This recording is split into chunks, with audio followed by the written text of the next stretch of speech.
রাজধানীর বাজারে আবারও ডিম ও মুরগির দাম বেড়েছে, তবে কাঁচামরিচের দাম কিছুটা কমেছে।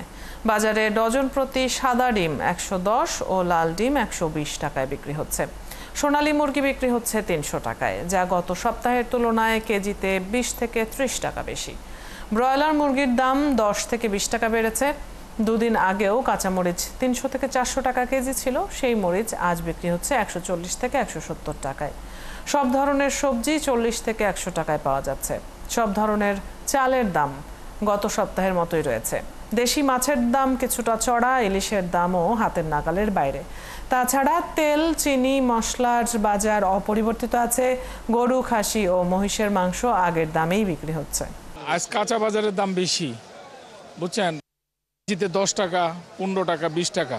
করলা আছে 50, 40, চিচিঙ্গা আছে 60 টাকা, 50 টাকা, করলা আছে 60, 50, দেশি শসা আছে আপনার 120 টাকা, 100 টাকা, হাইব্রিড আছে 80 টাকা, 90 টাকা, কচুরমুখী আছে 60 টাকা কেজি, টমেটো, ইন্ডিয়ান টমেটো 140 টাকা। 2-3 দিন আগের বা এক সপ্তাহ আগের তুলনায় 10 টাকা বেশি কেজি আজকে। হ্যাঁ, বর্ষার জন্য, ওয়েদারের জন্য অনেক সবজি নষ্ট হয়ে যায়।